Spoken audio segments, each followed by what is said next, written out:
სახელით მამისათა და ძისათა და წმინდისა სულისათა დღეს არის ხსენება დიდ მოციქულთა პეტრე და პავლესი რომლებსაც აქვთ განსაკუთრებული როლი ქრისტეს ეკლესიის დაარსების საქმეში მათ აქვს საკვანძო უმთავრესი როლი ადამიანთაგან რაც შესაძლებელი იყო რომ ის მაცხოვრის სიტყვა რომლითაც მან მიმართა მოციქულობს წარვედი და მოიმოწაფენ ყოველნი წარმართი და ნათელს სემნით მათ სახელითა მამისათა და ძისათა და წმინდისა სულისათა ეს სიტყვები სრულად განახორციელეს ორივე მოციქულმა ორივე მოციქული არის ძალიან განსხვავებული პიროვნებები ერთმანეთისგან ფაქტიურად რადიკალურად განსხვავებული ადამიანები იყვნენ თუმცა საერთო მათ ჰქონდათ ქრისტეს სიყვარული, რწმენა და თავდადება. აი ამაში იყვნენ ისინი ერთნი.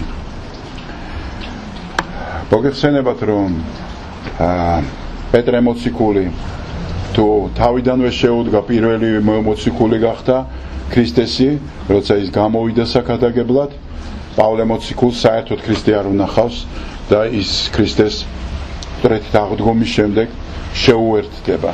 თუ ერთი მოციქული იყო თავდადებული და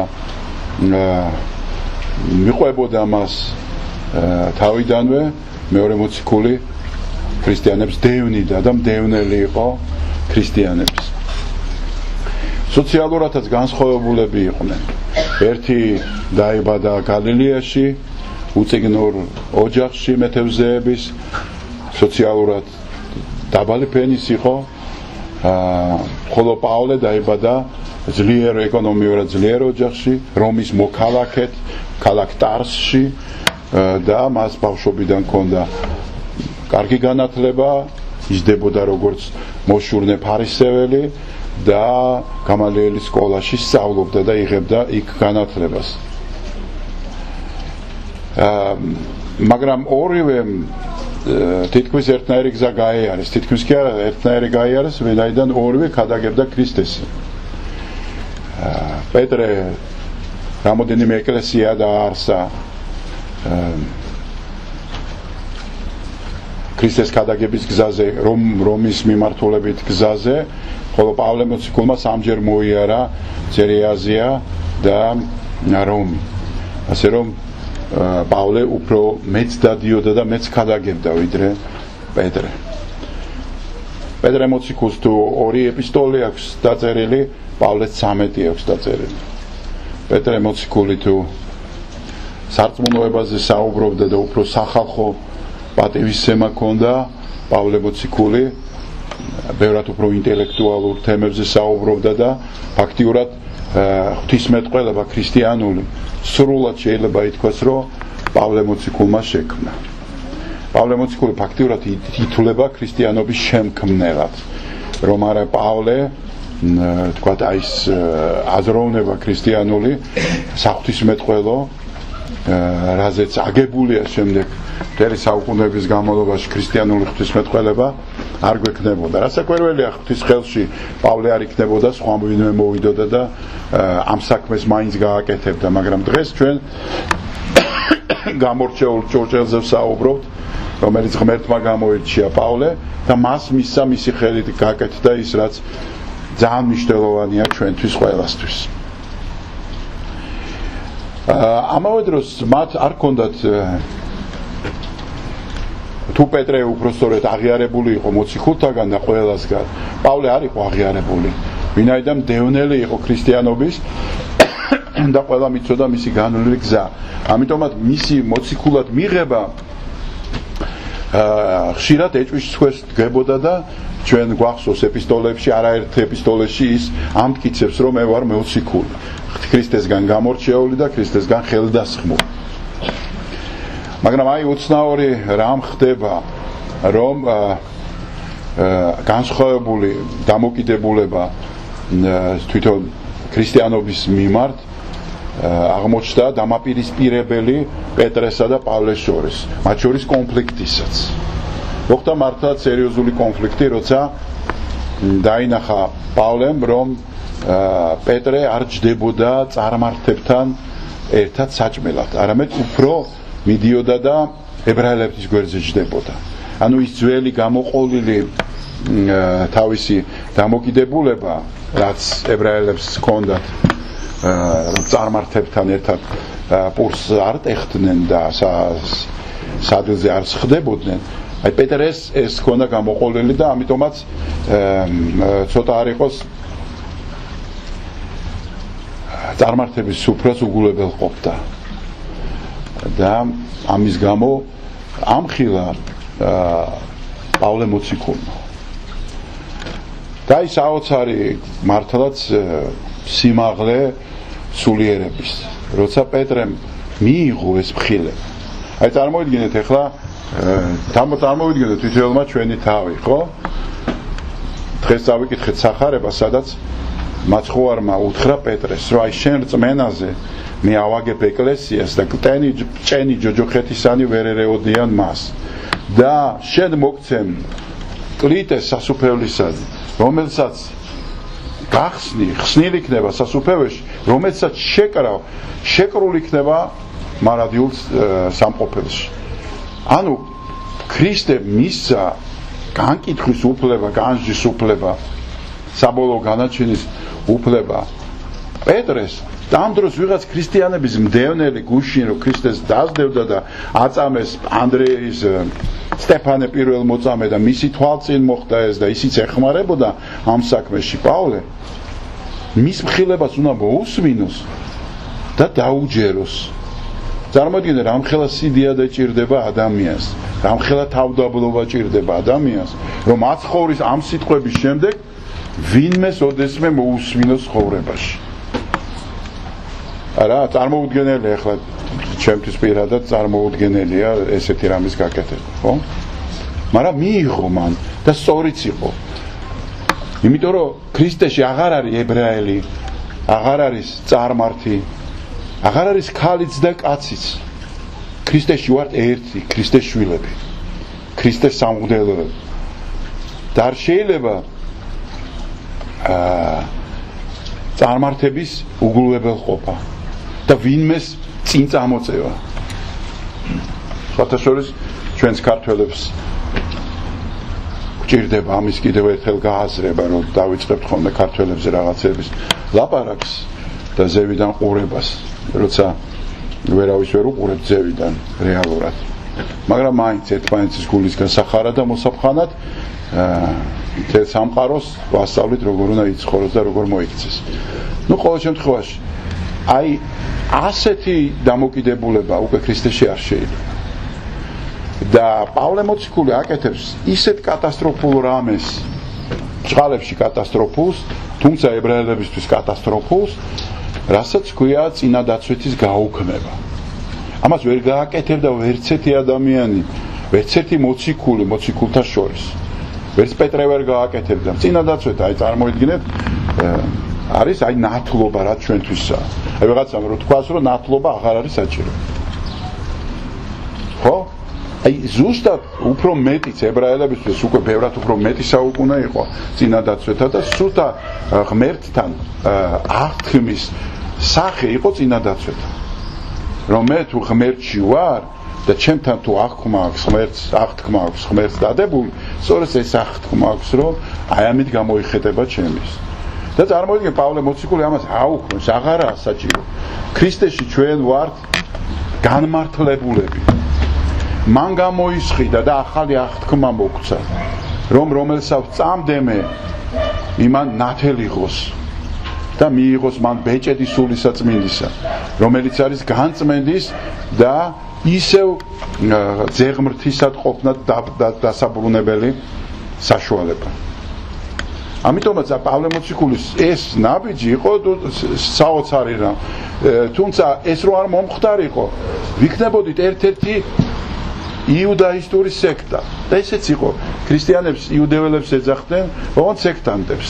რაღაც სექტები ბევრი იყო, თუმცა ფარისევლების, თუნდაც სადუკეველების, თუნდაც ესეების, შიდა ებრაულ თემში იყო ეს სექტები.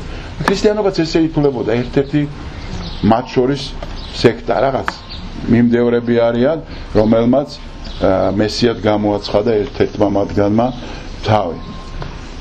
და აი ამ გზაზე სრულიად გადაჭრა პავლე მოციქულმა კავშირი აი ებრაულ წარმოდგენასთან ღმერთის.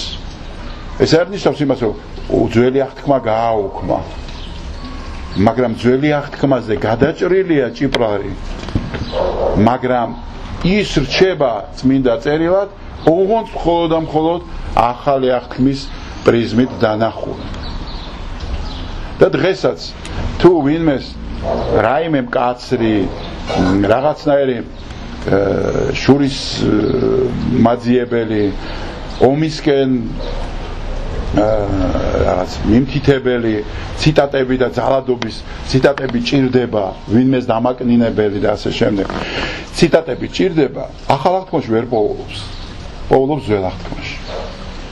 რაკიდან გამომდინარე ის ცდება ყოველთვის. იმიტომ რომ ჩვენ ძველ აღთქმაში არ ვცხოვრობ. ჩვენ ვცხოვრობთ ახალ აღთქმაში და ეს იმას ნიშნავს, რომ ძველ აღთქმასაც უყურებთ ამ ჭრილში. ქრისტეს სიყვარულის ჭრილში უყურებთ. და ის შურის მაძიებელი ღმერთი, რომელიც შევხვედრია ძველ აღთქმაში, ასეთი ციტატები და მრავლად არის. და იქ ომების მოწოდება, იქ ერების განადგურებაც ძალიან ბევრია. მხოლოდ და მხოლოდ ახალი აღთქმის ხედვით და მხოლოდ და მხოლოდ ეპოქალური მნიშვნელობის უნდა მივიღოთ, რომ და ესე უნდა დარჩეს. და ამიტომაც დღეს როცა ომს, ძალადობას და უბედურებებს ამართლებენ ქრისტიანობის სახელით, ვერცერთ ციტატას ვერ ნახავთ ახალი აღთქმიდან ამის გასამართლებას. ვერცერთ ციტატას.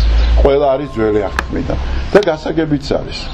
იმიტომ რომ ძველი აღთქმა სულ სხვა მოვლენა, ვიდრე ახალი აღთქმა. ვაგრძელებთ პეტრეს და პავლეს მოღვაწეობის შესახებ საუბარს და ის ორივენი აღესრულებიან რომში და იმის გამო რომ პეტრე არის იუდეველი, მას ჯვარზე გააკრავენ, თუმცა თავისივე თხოვნით ის იტყვის უარს, რომ არ მიბაძოდა მაცხოვარს, ამიტომ თავდაყირა გამაკარით. სხვადასხვა იცით თქვენ რომ რომის პაპებს აქვთ არიან პეტრე მოციქულის ესე იგი შთამომავლები სულიერი, ისინი არიან რომის ეპისკოპოსები და მათ აქვთ ხშირად ეს თავდაყირა ჯვარი და ესე ხშირად არის ეკლესიებზეც გამოსახული და თვითონაც ატარებენ ხოლმე. და ზოგიერთი ჭკვიანი მართლმადიდებელი იძახს, რომ აი სატანისტები არიან, იმიტომ რომ თავდაყირა აქვთ ჯვარიო. არიან ესეთი გნოსეომახებიც, რომლებიც ესე ფიქრობენ. მაგრამ ეს არის სიმდაბლე პეტრე მოციქულის, რომ არ მიმსგავსებოდა მაცხოვარს არაფრით. და პავლე მოციქული, რომელსაც თავი მოკვეთეს, მხოლოდ იმიტომ, რომ ის რომის მოქალაქეა და შეურაცხყოფელი სიკვდილით დასჯის უფლება არ ჰქონდათ. სიკვდილით დასჯაშიც არის სხვაობა. რომის მოქალაქეებს სამარცხინოდ არ კლავდნენ, არ აშიშულებდნენ და წამებით არ კლავდნენ, არამედ თავს წკვეთავდნენ. და პავლე მოციქული იმიტომ იყო რომის მოქალაქე, რომ მისი მშობლები და მისი ოჯახი რომის ჯარს ეხმარებოდნენ კარვების ქსოვაში და კიდევ სხვა რაღაც საშუალებებით და ამის გამო მათ დაიმსახურეს რომის მოქალაქეობა. პავლეს თავს მოკვეთავენ, ორივენი განისვენებენ რომში და ორივე არის განდიდებული ეკლესიის როგორც ყველაზე მთავარ ადამიანებად, რომლებმაც იქადაგეს და განავრცეს. თუმცა ყველა მოციქული 12 მოწამეობრივად აღესრულა გარდა იოანე ღვთისმეტყველისა, ხომ გახსოვთ ეს თემაც, როცა იოანეზე არ ითქვა, რომ ის მოკვდებოდა. მაგრამ ისიც აღესრულა ესე, მაგრამ არა ძალადობრივად. თორე დანარჩენი მოციქულები სულ ყველანი აღესრულენ და დაისაჯენ სიკვდილით. ბევრნაირი სიკვდილის საშუალებები იყო მაშინ, წამების საშუალებები, ეს არა უბრალოდ სიკვდილი, ეს არის წამება და წამება და სიკვდილის შორის ის სხვაობაა, რომ ადამიანები ცდილობენ, რომ შენი ტკივილი სიკვდილსა და ტკივილს შორის გახანგრძლივდეს, რაც უფრო დიდია ხანგრძლივობა ტკივილის, მით უფრო წამების ძიმე იარაღად ითვლება და აი თქვა შვარცმას ესეთი ყველაზე მძიმე წამების იარაღი იყო, ვინაიდან დიდხანს ვერ გვხვდებოდა ადამიანი. პეტრე მოციქულის სახარება დღეს წავიკითხეთ და აქ თქვი უკვე რომ აქ ლაპარაკი იყო იმაზე, რომ პეტრეს რწმენაზე მაცხოვარმა თავისივე სიტყვებით თქვა, რომ მე ავაგებ ამაზე ჩემ ეკლესიას, იმიტომ რომ პეტრეს ერქვა სვიმონი და უწოდა პეტრე, რაც კლდეს ნიშნავს და იმ მომენტში უწოდა მაცხოვარმა, რომ შენ იქნები კლდე და ანუ პეტრე და შენ ამ პეტრეზე ავაშენებ მე ჩემს ეკლესიას.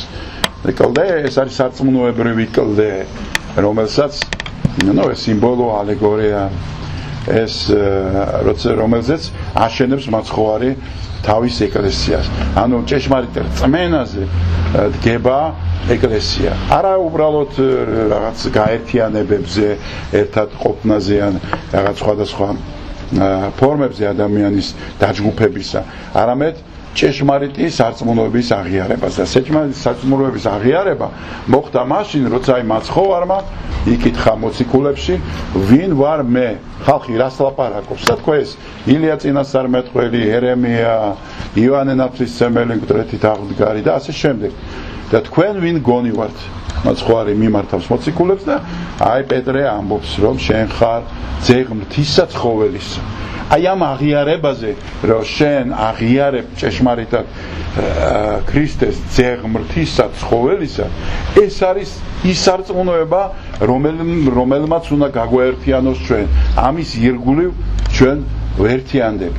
სხვათა შორის პირველ ქრისტიანების აი დღეს რამდენი ცოდვაა, ხო, აღსარებებზე რომ მოდიხართ, 1000 რაღაცას ამბობთ, მეც ვამბობ, ხო, ესე რაღაცა. მაგრამ რეალურად ეკლესიაში მიიჩნეოდა ცოდვა ერთი. ეს არის ჭეშმარიტი სარწმუნოების ღალატი. აი გწამს თუ არა შენ ქრისტე, როგორც ზედა ღმერთი. დანარჩენი უკვე მის გამოსყიდვაში შემოდის. ხდებით, შენი ცოდვილობა უკვე იქ ნიველირდება. ის არის შენი სიცოცხლით აღმავსებელი და ყველა ცოდვის მომტევებელი. თავარია შენ ამ განზომილებაში შეხვიდე, ამ აღიარებაში შეხვიდე, ამ მთავარ სარწმუნოებრივ ღერწს არ უღალატო. ამიტომაც იყო, თუ გახსოვთ პირველი ქრისტიანების ცოდვა, საერთოდ აღსარება არ არსებობდა ძველ ეკლესიაში. არ იყო აღსარება. ეს უკვე მე-4 საუკუნიდან ბერული ცხოვრების შემდეგ მოდის ეს ცოდვების ჩამონათვალი, ცოდვების კლასიფიკაცია, სისტემატიზირება, ყველაზე დაბრალება და ადამიანები დგანან ამ ცოდვებს ალფაბეტის მიხედვით მიყვებიან და ნახევარზე მეტი მაშინ გაიგეს, როცა წაიკითხეს, რომ ეს ცოდვაა. ესეთი, მაგრამ წამოვიდა ისტორიულად ესე მოხდა, მაგრამ პირველ ქრისტიანებში ესე არ იყო. პირველ ქრისტიანებში იყო 3 ცოდვა, ეს არის ქრისტეს უარყოფა, თავარი და განსაკუთრებული და მკვლელობა და მრუშობა. 3 რამე იყო. თუ ამას არ ცოდავდი, შენ აღსარების საჭიროება არ იყო. არავინ არ გთხოვდა, იმიტომ რომ დანარჩენს იღებს ქრისტე თვითონ ამ 3 ცოდვაში და განსაკუთრებული იყო ქრისტეს უარყოფა რასაკვირველია. და ამაზე იყო დავა ქრისტეს რო უარყოფს ადამიანი, აი სიკვდილის დაჟის შიშით, მივიღოთ თუ არა უკან ეკლესიაში, მივიღოთ თუ არა უკან ეკლესიაში და კიპრიანე კართაგენებს მთელი ბრძოლები ქონდა, რომ დაეშვა ადამიანები და დაებრუნებინა უკან, მიეცა შანსი რომ დაბრუნებულიყო უკან ეს ადამიანები. მოკლედ ლაპარაკი არის ამ პეტრეს სარწმუნოებაზე, რომელიც მან წარმოთქვა, რომ ქრისტე არის ძეღმრთისა ცხოველის. ეს კარგად უნდა გვახსოვდეს, რომ ამ რწმენას ჩვენ არასდროს არ უნდა უღალატოს და აქედან უნდა ამოვიდეთ ყოველთვის. მაგრამ ეს იყო საკითხავი გუშინდელი, დღევანდელი უпроსორეთ. და გუშინ წავიკითხეთ კიდევ პეტრე მოციქულზე, სახარებაში მოგეხსენებათ პავლე მოციქულზე არაფერია ნათქვამი, ვინაიდან იმ დროს პავლე დევნელი იყო ქრისტიანების და აი ლაპარაკი არის როცა პეტრე მოღალატა მაცხოვარს, გახსოვთ არა, სამჯერო უარყო მამლის ხივილამდე და უკვე არის თრიალად მოტეხილი ადამიანი, გატეხილი ადამიანი. და ვეღარც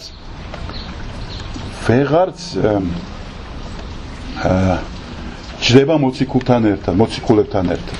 Წარმოდიდგენ როგორი სირცხვილი იქნებოდა მოციქულებში, როცა ადამიანმა ესე ერთი ხელის მოსმით უარყო მაცხოვარი და თქვა რომ არა ვიცი კაცი ეს.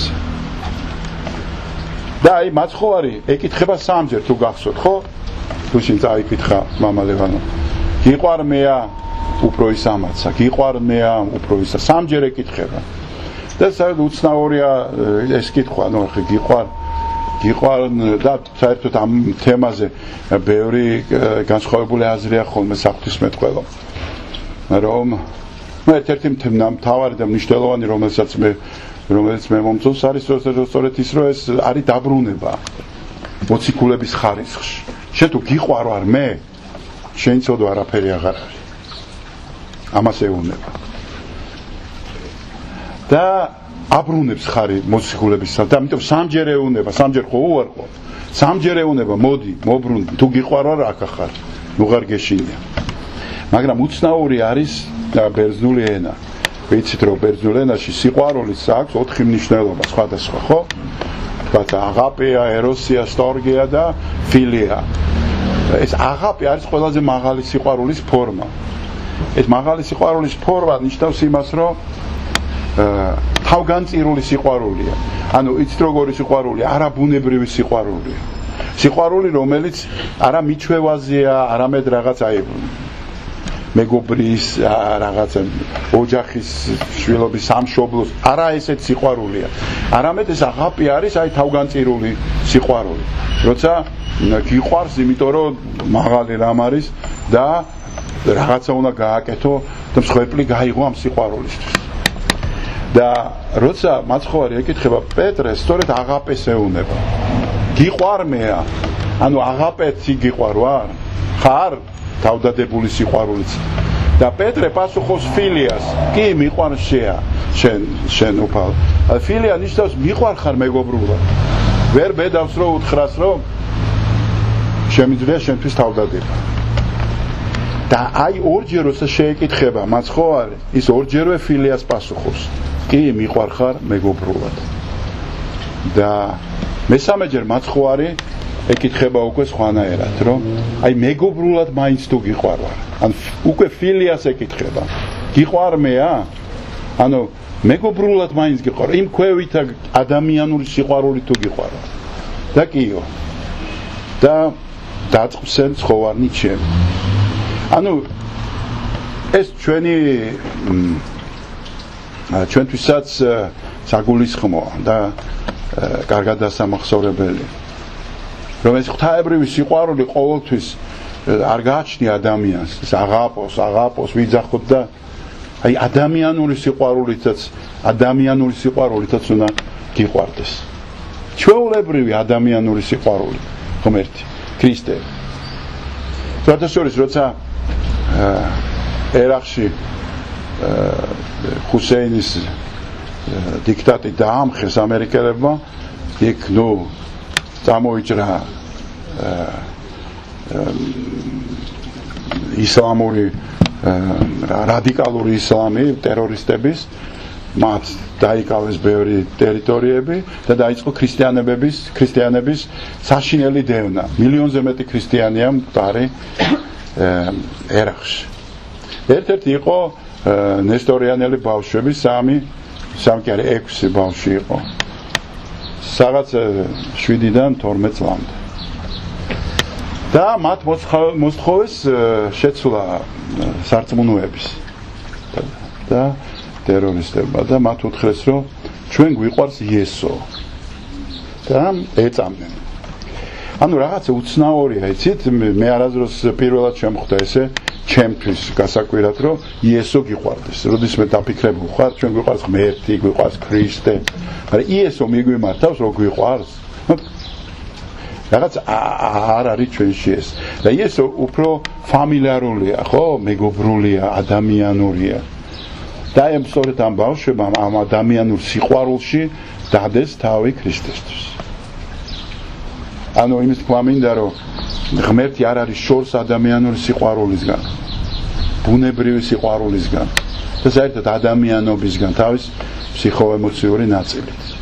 და რაც შეეხება ცოდვას, ცოდვა გამოისყიდა მაცხოვარმა ჩვენმა და ჩვენ მხოლოდ უნდა შევიდეთ და ვაღიაროთ და რასაკვირველია ნოვეცოდოთ რომ არ ვსოდოთ, რომ არ ჩავარდეთ ღვთის გმობაში.